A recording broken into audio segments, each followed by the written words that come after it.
Hi everyone, and welcome to Elite Rugby S&C podcast. First off, if you haven't already, sign up and join Elite Rugby S&C today. We provide you all your strength, conditioning, speed, and recovery needs. You can try before you buy, so try our 7-day $7 trial to get a taste of what we offer here at Elite Rugby S&C. Sign up to our newsletter and receive free bonus content each and every single week. So take your game to the next level, become a beast, and join Elite Rugby S&C today. Today, I'm joined on the podcast with good friend and fellow S&C coach, Bronwen King. Bron is a Level 2 ASCA S&C coach and has been coaching for 6 years. She studied her Bachelors of Exercise and Sports Science at Deakin University in Melbourne. Bron currently coaches at the Athletic Club in Canberra and is also a coach and player for the Ainsley Football Club here in Canberra. On this episode, we get to understand Coach Bron's story and understand why she became an S&C coach. We talk about the female athlete, with Bron providing some great advice in this space. We talk about junior athletes and the current program Bron has in place for her junior athletes. Bron also answers my favorite segment on the podcast, which is the Triple H, so understanding a hardship, a hero, and a highlight in her coaching career. This was a fantastic episode, and I appreciate Bron taking time out to speak with me today. Enjoy.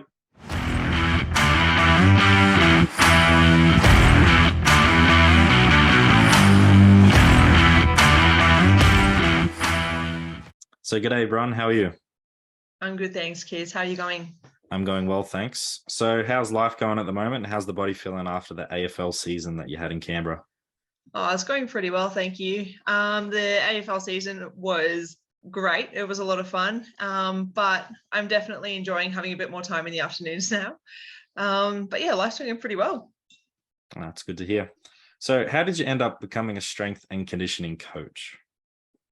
I was a bit of a late starter when it came to actually coaching, but I enjoyed studying my strength and conditioning. Sorry, not strength and conditioning. Cut that bit out, kids. My sports science degree at uni, and I fell in love with coaching when I was doing my internship at a facility in Melbourne. And I got to work with some young athletes developing, so from either the beginning of their training journey or sort of partway through or a couple of years in, or wherever they were. So dealing with athletes of different ages and ability, I really started loving it back then. And after that, I worked with a couple of different gyms or teams and followed on to do my ASCA level 2. And with that, I then moved to Canberra and got some work experience with a couple of the local clubs, which was awesome. And I've just really enjoyed the coaching aspect and seeing the young athletes or developed athletes progress through their fitness and strength gains, and using that then on field to improve their performance in their sport as well. That's awesome. You got the theoretical part, but also got the practical aspect of it as well, and it goes hand in hand. So no, that's awesome. So, what sports did you go start playing when you were growing up? It is definitely different to what I do now, but I started with some tennis in primary school, and that was followed by Highland dancing, also quite different. And then in high school, I still carried on with that, but played some volleyball. And in Australia, I moved to Australia when I was about 15, so year 9. And that was sort of a bit of a hiatus in training, and started out with some running and gym work when I could, and when I built up the confidence and ability, really. And then in Australia, played a little bit of sport at school. And then once I'd finished school and was coaching some people already, then I started playing AFL. So it's like very fresh. That's good. So do you think all those sports that you did play when you were younger have helped you become a good AFL athlete, or?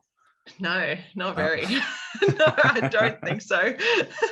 However, I think it definitely helped trying something different, as in being okay with trying a new sport and being a beginner and not being very good. No, that's good. You always got to try different things because you don't know what sports you're going to like or not. And yeah, something like AFL or rugby league, rugby union, they're just such great sports to play because the camaraderie in the team, and yeah, just the community behind it as well. It's awesome. I agree. The community in team sport is great. So you've been a coach for a while now. What is your current coaching philosophy, and how has that sort of changed over the years? It's probably not changed as much as it's developed. I believe everyone has the potential to improve in their physical or mental or whatever aspect. And they all deserve to move their body well and safely. So basically, I like the idea of anyone who has a skill or knowledge being able to pass that knowledge on to someone else. So in the way of storytelling or coaching or being able to help someone with a task or whatever it is. So the coaching philosophy that I go for at the moment and follow through with is whoever comes to me as a potential athlete or client will be searching out someone to help them learn how to move their body well. And everyone deserves to have the best coaching experience or training experience that they can and have that positive influence throughout their life, hopefully. So basically the investment that they make is well worth it because they're learning how to improve themselves and improve their body and their mental toughness and all of that sort of thing that comes along with training. And I'm just going to be the tool in their toolbox to help them move through that and become their best selves, basically. So yeah, it's basically developed from helping people move and enjoy movement into helping people enjoy movement through a lifelong sort of series of progressions and developments for as long as they are with me. No, that's awesome. Do you find your coaching philosophy or style changes between coaching athletes compared to coaching sort of the general population? Yes, in a way.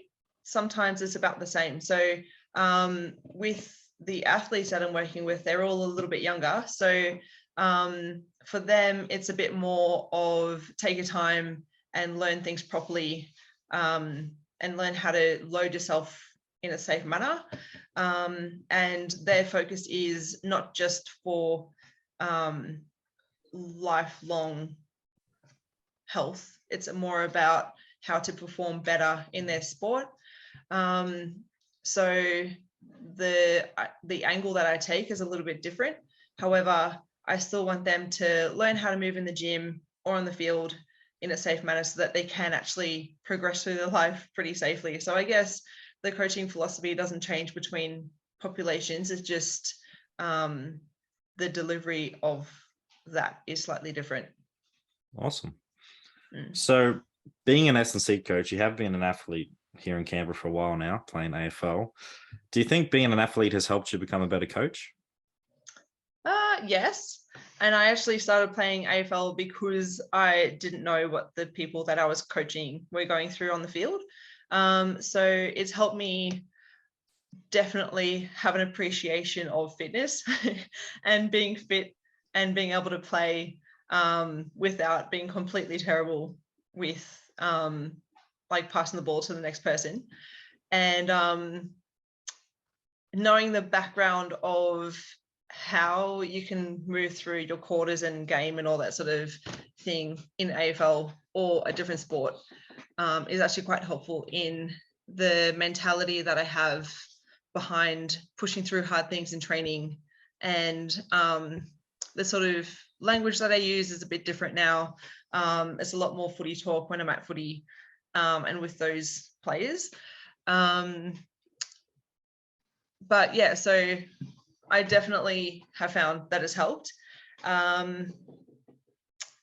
Although the science, like I knew all of the science and the numbers and maths and everything behind what you're actually prescribing, but having an understanding of how that helps in the game has helped me with the conversations and communication between myself and the players that I'm coaching.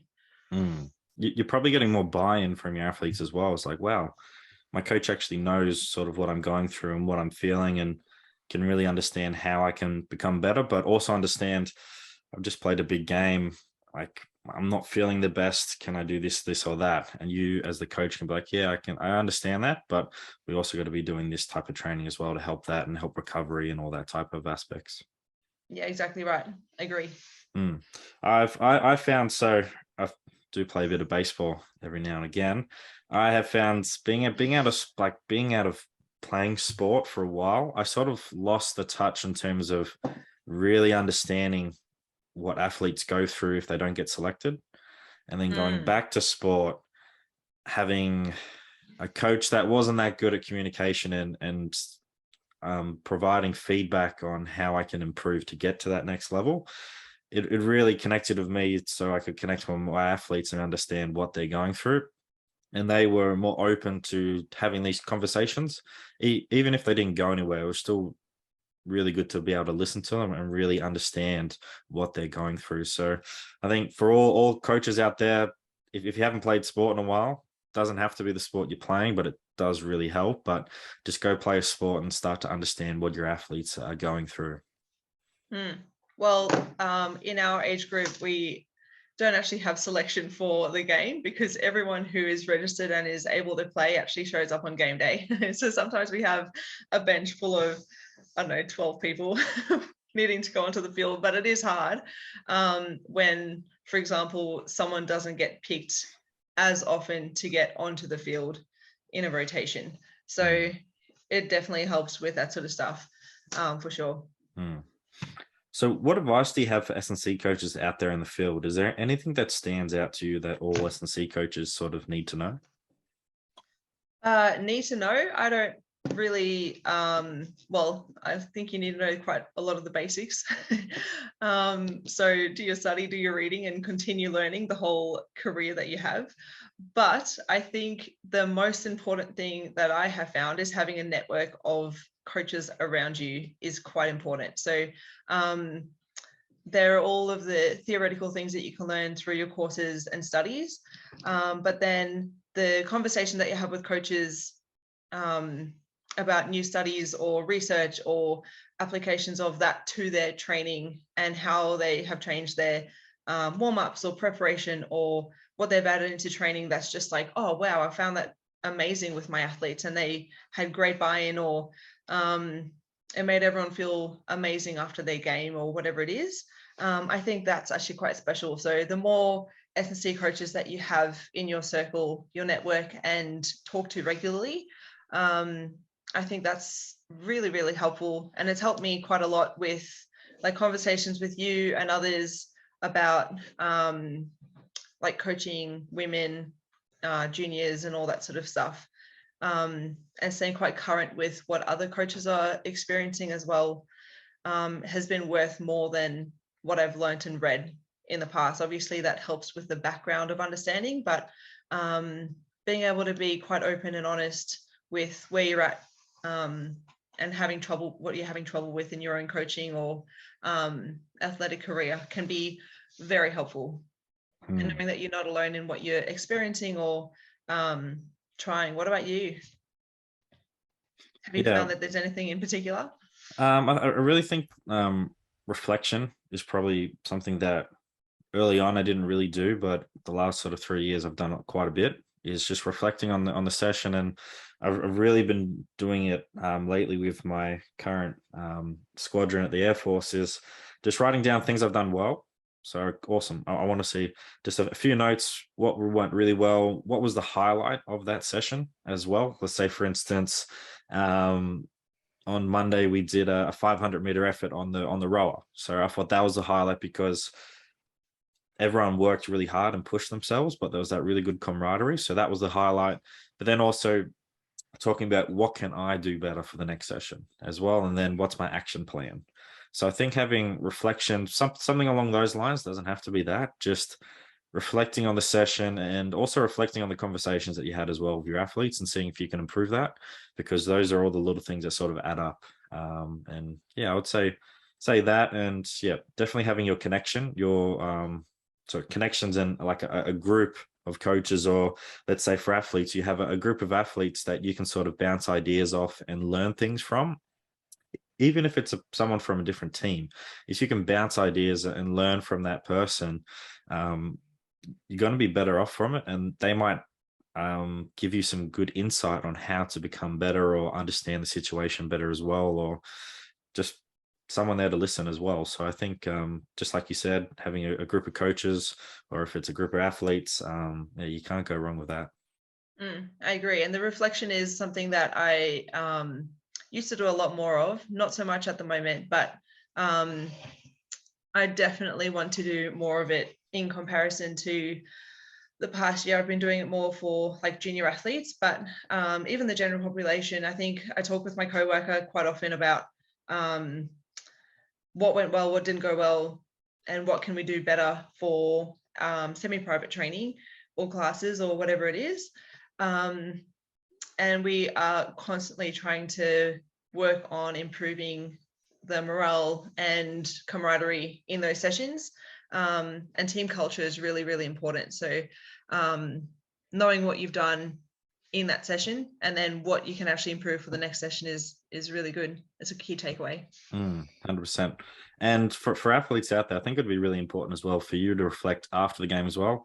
Stats don't really show the full picture of the game. So if you can reflect on your own performance and see how well you did, but also how you contributed to the team, if you're playing in a team sport, can go a long way, instead of just looking at the stats. Oh, I did this many disposals or kicking a goals, or I'd had this many touches. Yeah, it's good. You're doing well, but I think, yeah, you also got to reflect on some other things as well.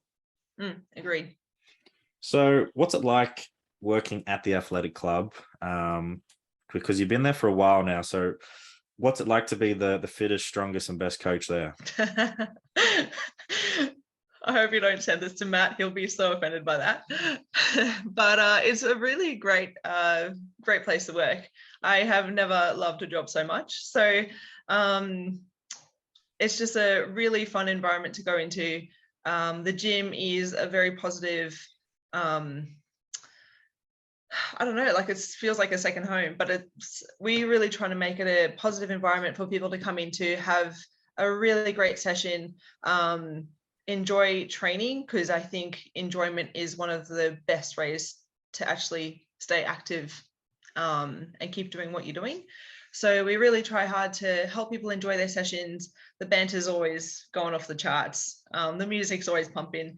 And yeah, we just have a very big focus on people's performance, health, lifestyle factors that affect your outcomes and all that sort of stuff, and how we can help improve each individual and then the community as a whole as well. So it's been a really fun experience, and one that I've enjoyed a lot over the last, I don't know, 2 years.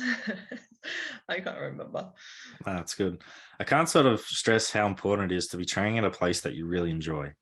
Because if you're an athlete, general population, it really doesn't matter. If you're going to a place but you don't really enjoy it, you shouldn't be training there, because it's not adding anything good to you. Like, yeah, you could have a really good program, but if you're really not enjoying the culture and community and the people that you're training with, you're not really making the most of your time.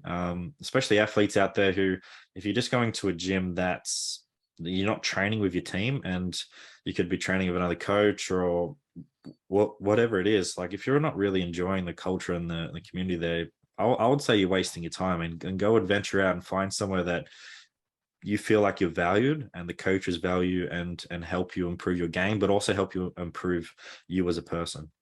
I agree. So that goes along with like team sport as well. I think that's exactly the same. So coming into the athletic club to train, you have your group classes and your semi-private sessions, and you do have PTs, but we try and focus our or try and make people come into your semi-private sessions at least, because I think training around people who are similar to yourself, who are striving to get to your or each individual goal, and working towards being better, and being within that environment together will actually help you be better yourself. So same thing as in the footy club, or in a team, we're all sort of individuals working to be better, but at the end of the day, that makes the team a better team, and it makes the club a better club, having all of these individuals working towards their goals. 100%. So now you didn't deny that you were the strongest, fittest, and best coach. So we might have to get a competition going between you and Matt to really find out who is the fittest and strongest in that club. Because well, I think it should definitely be relative to. Yeah. It will be relative. Yep, we'll definitely add that, and probably put a few extra kilos on for Matt to make him really struggle with that workout. But yeah. Do you remember that ski effort that we did? I was pretty close to you kids. Yeah, close, but close doesn't mean you beat me. So yeah. Still not quite as fit. Yeah. So moving on to the female athlete, a topic that sort of really sparked interest over the last few years. How important is it for female athletes to partake in strength conditioning programs for their sport? I think it is very important. So the female athlete, it's come to the attention of a lot of coaches that training females and males needs to be a little bit different. So you still want to get your big building blocks, like your big strength blocks and power and speed and all that sort of stuff. But women's physiology is just a little bit different and needs some focus on your knee, hip support, a lot of soft tissue, work to actually help your tendons be resilient in your sport that you choose or that you're involved in. So I think it's really vital for field sport athletes versus like rowing versus dancing or through any other type of sport to actually focus on the needs of their sport. And so focusing on the smaller building blocks that create a whole athlete. The female side of it is quite, or in my experience so far, it hasn't been as big a change as what others might think. However, you do still need to have a slight focus on the building of strong, resilient, and powerful bodies, and that might just look a little bit different to the boys. So maybe a little bit more hypertrophy, especially at the start of the block or periodization plan, and keeping those ankles, knees, hips, and core really nice and stable throughout the season with a lot of loading and exposure to challenging things. But that will allow the athlete to actually sustain the demands of their sport throughout the season, or hopefully will anyway. And you can always, what am I trying to say? You can always sort of prepare as much as you feel is necessary. And sometimes that's enough, and hopefully it is. The demands of sport, depending on what it is. So for example, like your rugby, I have never trained rugby athletes, so I don't know, but I'd imagine it would have to do with a lot of strength, power, and resistance-based stuff. But then you've got your sprint-based stuff as well. Whereas with your AFL athletes, there's chaos everywhere. And so bumps and tackles and all that sort of stuff might come from all different angles instead of just from the front. So being able to sustain impact from all sides is really important. And for females with their tendons not being as resilient as males, it comes from, or you need to do a lot more pre-habby preparation stuff in order to sustain that. For playing any contact sport, if you're an athlete who hasn't come from a background of playing contact sport, it's really important that you are coming to a proper strength conditioning coach and learning how to just absorb force and apply force, and just really take contact as well, because it's just the worst thing to see is an athlete who comes over trying that sport for the first time, and you can sort of like, oh shit, something might go wrong here. Or like in AFL, there's a lot of twisting but being planted with your legs. So you just don't want to see that unfortunate injury of, let's say, for instance, an ACL injury. You just don't want to see that. So if you are playing a sport that is contact, such as AFL or rugby, and you haven't been doing an S&C program, you have to. It's sort of a non-negotiable, I would say, these days. Not just for, say, health for the sport, but to just really get you fit and robust for life as well. It's not just the sport, it's about life as well. So it goes hand in hand. And if you really want to be playing this sport for a lot longer, and late into your 30s or something like that, because you really enjoy it, you really need to be doing something in the gym to be able to keep strong, robust, and resilient, so those injuries don't occur. Or much less likely to occur, at least. Yeah. Whatever you just said then. I don't know what I said at the end, so Was that a so little dig at me coming up to my 30s and still playing AFL? no. It's just, if you want to be continuing on, past that, you don't want to come off out of doing nothing in the preseason to playing the first game and then something goes. You want to be keeping fit and robust for life. That is the truth.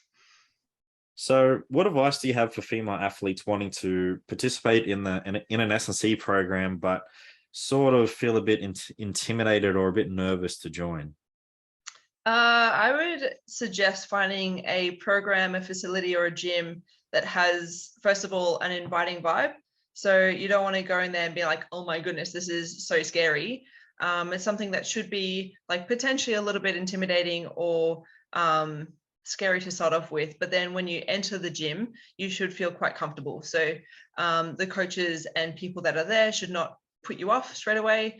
They should be quite inviting and really care for your performance, your outcomes, and making you feel comfortable.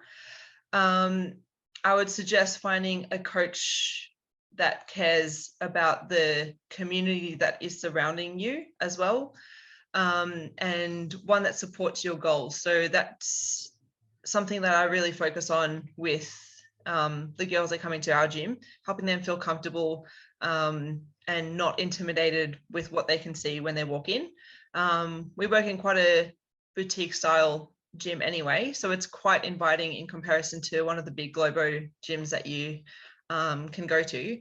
But always ask questions as much as you can. So find out as much as you can about the program that you'll be following, the coach that you'll be working with, the other people within the session, making sure that the program that is given to you is the right one for you, the right one for your sport and your body and the things that you're dealing with at the moment as well. So like young people have things going on with like growth spurts and tendons and all that sort of stuff, and making sure that you're covering all basics of your strength, your conditioning, building the building blocks of a safe and healthy career in sport. Another thing that I would suggest would be face-to-face coaching to begin with, because it is easier to learn and to be coached face-to-face as opposed to like a coach looking at a video online after you've completed it already. So instantaneous feedback and really quick little cues can help you a lot in performing your lift safely and learning more on the spot. But yeah, I would just really, it starts off with finding a gym that you're comfortable with entering, first of all, so that you actually want to go there. And then the other stuff will follow after that. 100%. Totally agree with getting that face-to-face coaching, because there's only so much you can do with an online program. And like you said, if you are recording the movement, the coach is probably busy at that time, so you can't really get that instant feedback. The feedback's going to come a bit later. So if you can initially get with that face-to-face interaction with that coach and really build that foundation up, let's say for the first 1 to 2 years, and then after that, say if you moved or something like that, you can easily do an online program and still have that connection or communication with that coach. Can still help a lot, but yeah, just establishing that foundation is so important. Something I wanted to add on to that was, if you're in a different state, town, country, it doesn't matter where you are, and you sort of don't know where to reach out to, maybe ask the people who you have been following on Instagram. So say, for instance, you reach out to one of us, but you're in Melbourne. Like, do you know any coaches in Melbourne that might help with that? I think that's a really cool tool that you could use, is reaching out to other coaches who may know other coaches that are actually really good and can help you avoid going to a training place that might not fit your needs and isn't actually that good. So I'd say reach out, and because you don't know who's out there, and you don't know what good advice that person can give you as well. Very true. Which comes down to that network again, Giz. Creating that network. Hi everyone. We just wanted to take a break from this episode. We hope you are enjoying this episode so far, and also all the content we have produced. We appreciate all the support from our listeners and followers so far. If you haven't already, sign up to Elite Rugby SandC newsletter today. We provide you free, exclusive content each and every single week to our subscribers. Link in the bio. Remember to like, subscribe, and share Elite Rugby SandC on social media to all your friends and families. So thanks again for your support, and now back to the episode. How can coaches create the best possible S&C program for female athletes? Well, it's definitely on an individual basis. In my opinion, it could be a question on how can coaches create the best possible S&C program for athletes, as opposed to female athletes only. But it is looking at your sport demands, basically doing a needs analysis of what you need.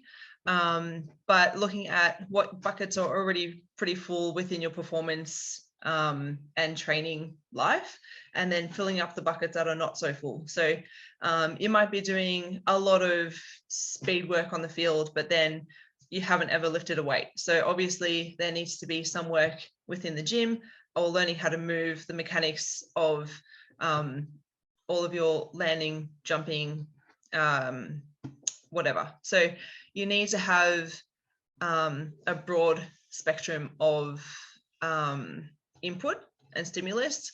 And I think for female athletes, it comes to what they've done before, what they plan to do, as in what sport they're playing, and how you can best facilitate them to be strong, resilient, and long lasting throughout their season and their career within that sport. But obviously it's quite individual to the sport, as it would be with any athlete, and even the position that they play within that sport as well. 100%. I love that. I think it's also understanding, is you as the coach, that this might sound sort of bad when I say it, but coaching males to females is different. There's certain different, type of banter. It's very different. So just make sure that you're not sort of, bringing the same banter that you'd bring from the males to the females, because in my opinion, it is different. And there's different ways to build that banter and sort of connections and have a laugh and a joke around. So yeah, I would say just be open-minded with what works, in terms of if you really want to bring that banter into that program as well. So yeah, just make sure that you can adapt to training both females and males in that aspect as well. So how can we, as individuals, coaches, community, state, nation, pretty much anyone who's willing to sort of contribute, help promote female sport in Australia? Well, it could be as simple as go and watch games, enjoy the sport for what it is, and don't compare the female equivalent to the males, because they are a different sport, they're different type of athletes. Yes, the rules might be the same, but it's played in a very different way quite often. I know in AFL, like, it's a much more contested game in the women's AFL in comparison to the men's AFL. So a lot more stoppages, tackles, and all that sort of stuff in comparison to the men, which is a bit more free flowing, I guess. But yeah, appreciate it for what it is, and barrack for your team, support the players out there who deserve the support that they get, and recognize each of the athletes for the athlete that they are. Not like, oh yeah, that's the female athlete that's been actually playing really well. She's a great athlete who deserves to be recognized for the commitment that she's put towards her sport in her own right. So let them thrive and be the great performers that they can be. And basically, as an everyday person, I would say support your team, buy the merchandise, go and pay to watch the games live and watch it on TV as well. 100%. I love that. And the big thing for me, yeah, is not comparing it to males to females. It's just comparing it to the level of competition that they play at, and has it improved from last year? And if it has, that's awesome, because that's what we want to see. We don't want to see any sport sort of going backwards, even though rugby feels like that sometimes. But it does go backwards a little bit. But yeah, it's just comparing it to last season, and has the standard improved? Have the athletes gotten better in their skills? But yeah, I think if you go in there saying, oh, they're not as good as the males or the females, or just whatever it is, you're not going in there sort of with an open mind, and you sort of already come to a conclusion, and you're probably not going to enjoy it. Whereas if you come in saying, awesome, I'm just going to watch some sport, a game that I really do enjoy. If it's rugby for me, it's a game that I love to see, and I want to see everyone playing it. Doesn't matter who you are. So if you can come in there with an open mind, I think you're going to really enjoy it for what the sport is. And then the cool thing is you get to learn more about that athlete or athletes as well, and understand their story. And if you're a parent or something along those lines, you might want to see your kids playing there one day. So why wouldn't you support that sport? Exactly right. And how fun is it having young girls who can aspire to be like athletes that are actually looking like them, instead of just having boys out there playing, and they have a role model, but it's not really quite like them. 100%. So now moving on to some junior athletes, a great topic of conversation that we've sort of already talked about a little bit, but let's get more in depth on that. So you're currently coaching some junior athletes in the gym and on the field. Can you give us an insight into the type of training you do with them? Well, on field, it's I go and assist with their footy training twice a week. Now that the season's over, I don't do it anymore, but soon enough we'll be back at it. So I'm currently coaching some under 16 AFL girls. They play for the same club that I play for, and I thought that it would be a great way to sort of integrate myself into the junior teams and have them feel more comfortable moving up to under 18s or seniors when it's time. But in their conditioning on field, we go through a number of sort of speed, agility, and quickness type things. I started working with them at the beginning of their season, so I didn't have the preseason to actually build up a lot of the basic base of fitness and running. But during the season, we worked on resilience and sort of used the time for speed work, repeat intervals, basically resilience through the hammies, the calves, and through like their groins and all that sort of stuff that we find very important. I found that they were good at their sport, but then they weren't necessarily good at pushing through hard things, which comes to like coming through to the end of the quarter or the end of a game when they really need to push quite hard.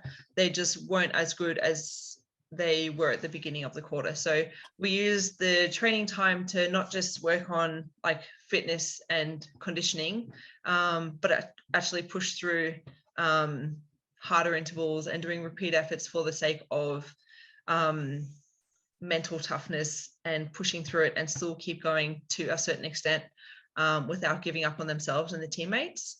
But I worked together with the head coach and the assistant coaches to work on skills under pressure as well as fatigue. So we would do like some handball drills, go into a running drill, and then straight back into like a long field kicking drill sort of thing. And that sort of helped them understand what it took to calm themselves down in a game and get good at their skills when fatigued. And when they were just like, oh, I can't do another sprint, but the ball's right there, so you got to do another sprint sort of thing. So we worked on the speed, agility, quickness, and like max velocity type work on field. And the coach literally gave me as much time as I wanted, which was amazing. And then in the gym, we've been working on the basics of a strength program with some plyometrics to begin with, preparing through like shoulder, glute, core, ankle, that sort of stuff to begin with. And then going into your plyo, so run tech, your jumps, landings, single leg, double leg stuff. And then we've been working on, first of all, deadlifts, learning how to hinge, learning how to push force through the ground while holding weight. They've been getting really good at all of their strength lifts. Yeah, they've been awesome. And we've just been focusing on bulletproofing through knees, calves, groins, hammies in the gym, as well as on field. And in the gym, we've been looking at and experimenting with different positions of like rows, pull-ups, push-ups, learning how to actually hold your core really strong and stable while actually doing the movements. And they've basically asked me, oh, when can we do this? When can we do that? When we can do pull-ups on the bar or whatever it is, or when can we use the ergs? I'm like, you can't, because you've already got so much conditioning and sort of stimulus on the field. Like, you don't need it now, but potentially now that it's off season, we can actually have a go. But dealing with multiple sports as well has been quite interesting. So there's one girl who plays footy and is a pitcher with baseball. So her training and focus looks a little bit different through her shoulders and core.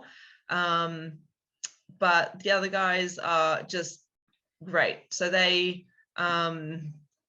literally do anything, and they love learning new positions. They love doing hard things, and being able to sort of talk about the weight that they lift or the movements that they've tried and all that sort of stuff. So this year they only started with me in the gym probably partway through the season. So it hasn't been that long that I've been coaching them in the gym. But we've been developing through like your basic movement stuff, which has been really fun. That's awesome. I really like the point of building resilience in the athletes, especially at this age when they're quite young, because you want to instill those good habits for when they do make the jump to seniors, when that level of competition increases. And if those good habits are sort of in there and those mental skills are in there, when they then go on to proper senior training, playing against women or men who are much stronger and faster than, and if they have these mental skills, I feel like they can go a long way playing the sport and playing it for a long time as well. Whereas it's probably something that maybe some coaches don't address, is how to build resilience in your athletes, especially when times are tough, when, like you said, in the fourth quarter, or if it's in the late in the second half, that you feel like your team's sort of dropping the ball a bit and not really rising to the occasion to maybe bounce back or secure the win. Yeah, like it's just super important. I think if you can train that at your training, then you're obviously going to see that transfer to the field. Whereas if you don't do that and just, I know, get angry at your team after the game, like, oh, we dropped the ball in the second half, we didn't really rise up, then you can't really blame anyone but yourself if you haven't really trained and practiced that during the week. So I really love that point and hope more coaches and athletes really understand that that you got to train it to then be able to use it out there on the field. It's not just the physical aspect, but it's also the mental aspect as well. And they have pushed harder. They no longer complain about running when it's on. So we usually would have like longer running sets on a Tuesday, and they would always like, oh no. But then towards the end of the season, like, there was no complaints, and they must either be getting fitter or like realize that there is actually benefit in the work that they're doing. They didn't really complain about the sort of change of direction stuff that we did on Thursdays, but it was always the longer running drills that they just hated, but no longer. That's awesome. So my next question sort of was, why is it important for junior athletes? But I'm pretty sure we've already answered that with just everything that you just answered, Bron. So it's just super important to build those foundations, and you're going to see it transfer straight away on the field as well. So what advice do you have for parents maybe wanting to start their children in a program such as yours, but I know are sort of a bit hesitant? I would say visit one of the sessions that we have going on already. So either you can have a trial, as in send your child in and just, even if they sit on the side and just see what the session's like, or they can join with some things, or meet some of the people that are already training in that time slot or program. So first of all, see what it is that you are wanting to trial. Go in and have a look at it in progress, and then ask as many questions as you want. So make sure that this program is right for your child. So you've got so many different sports, and also kids these days, or pretty much all the time, are taking part in like 2 or 3 sports.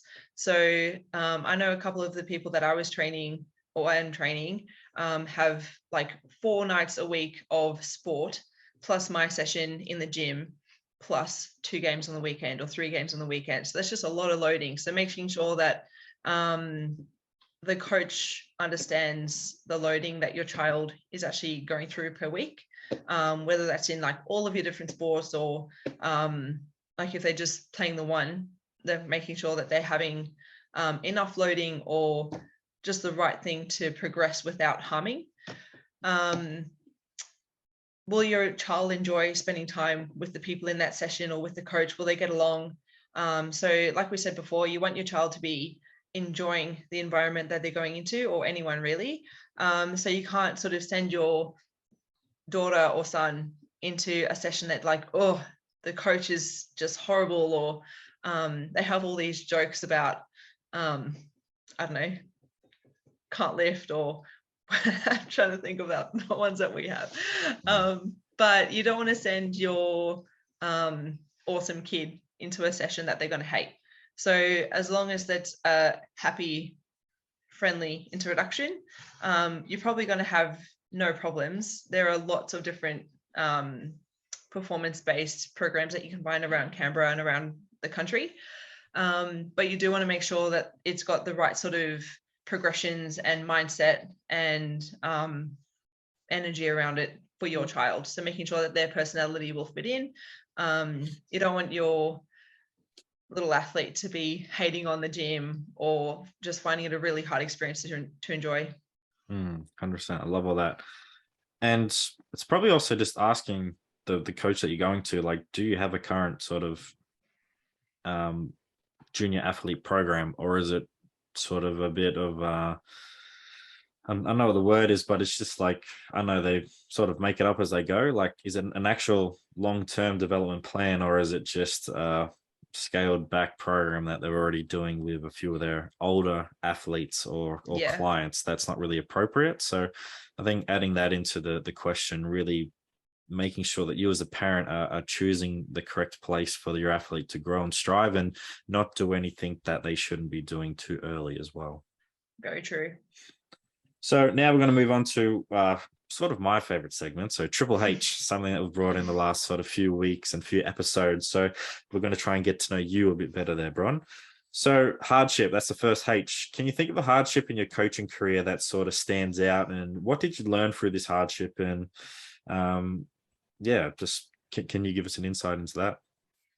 Well, when I saw that you were going to ask me that, I can't think of a single massive hardship that I've gone through in my career / in life.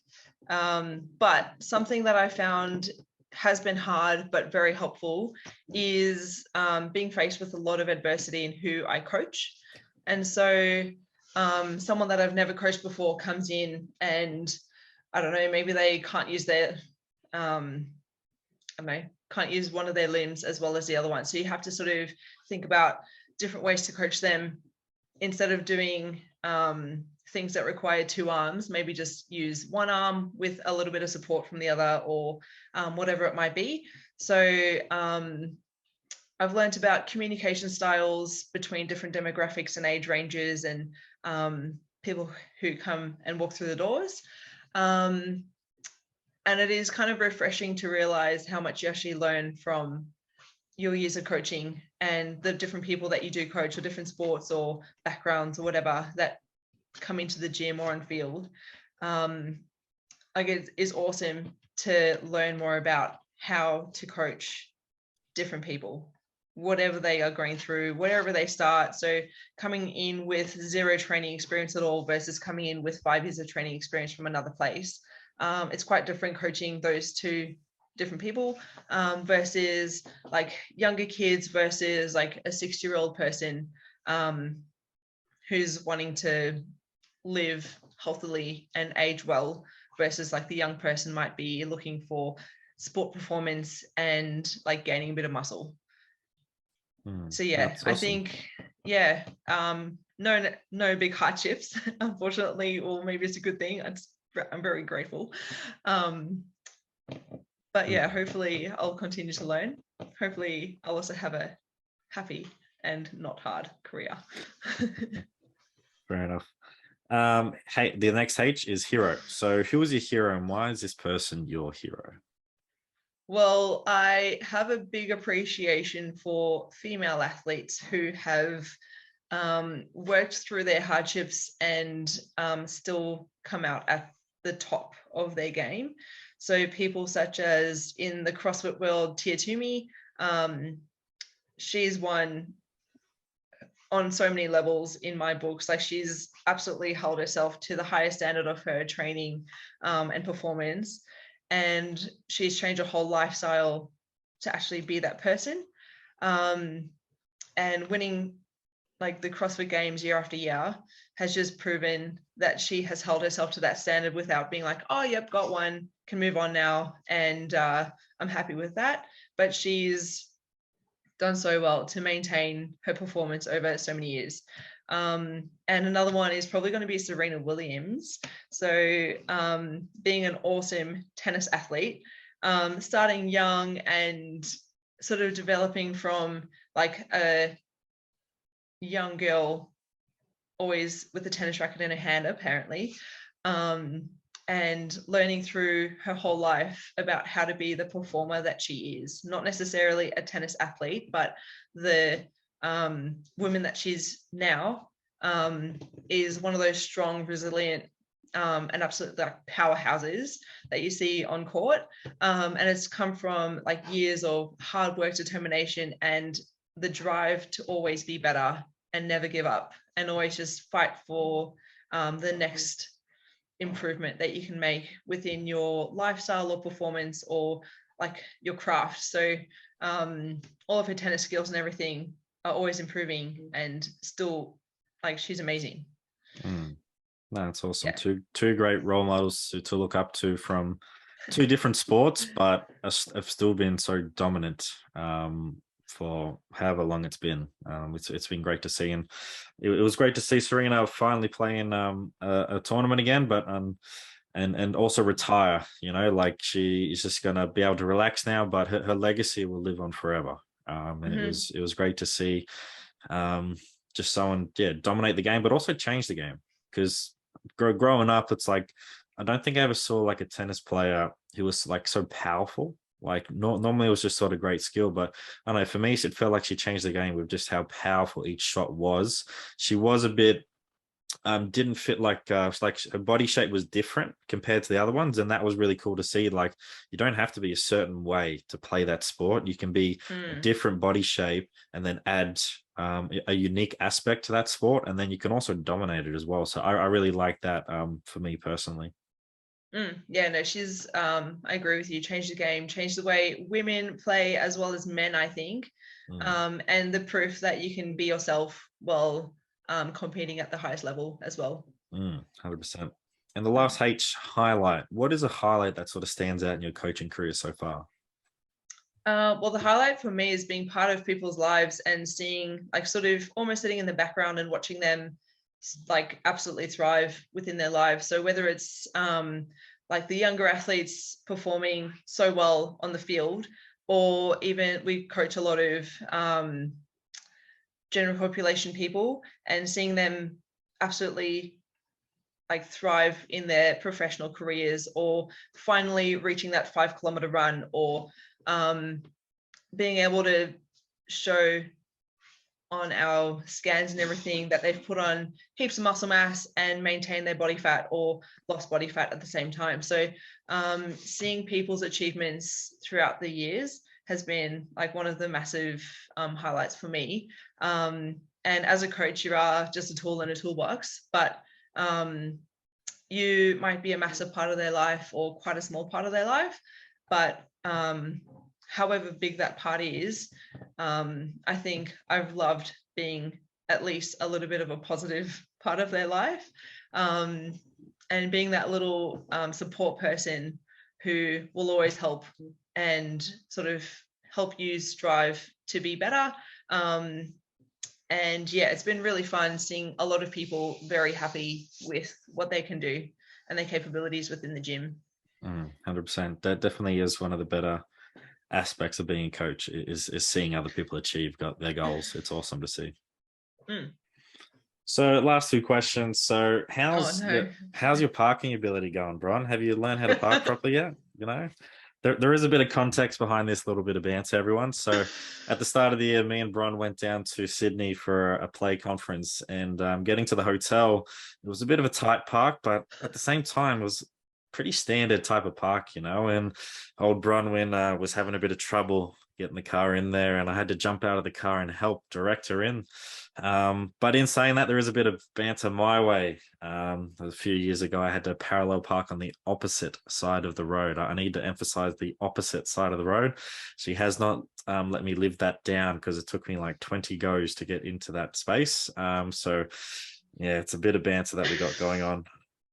I had to get out of the car because I was Kieran asked me to help, but I just couldn't because I was laughing too much. I don't know if anyone else has tried parking on the opposite side of the road. It's very challenging. It's not that hard. I've done it, Kieran. Especially with someone who's sitting in the front seat and just laughing their ass off and not actually helping. Whereas I was laughing, but I got out of the car to help, you know? It's just, yeah. Maybe just a better friend than me. Who knows? So hopefully your parking ability has improved since the start of the year. I think it's very good. Oh, that's good. So that's all my questions for today. Where can listeners find you on social media, Bron? Well, I don't really have a professional account, but my Instagram is Bronwen_King, if you want to follow or chat. Awesome. So thanks again for joining me today. It's been awesome to talk about you as a coach, the female athlete, junior athletes, and getting to know you a lot better. It's been awesome. And I really appreciate you taking the time out to speak with me today. Yeah, thank you for having me on here, Kiers. It's been awesome. So thanks for tuning into another episode of Elite Rugby SandC podcast. Remember to like, subscribe, and rate Elite Rugby SandC on Spotify, YouTube, and follow us on Instagram. Sign up to become a beast today via the link in the description or via Instagram page. Also, sign up to our newsletter and receive free bonus content each and every single week.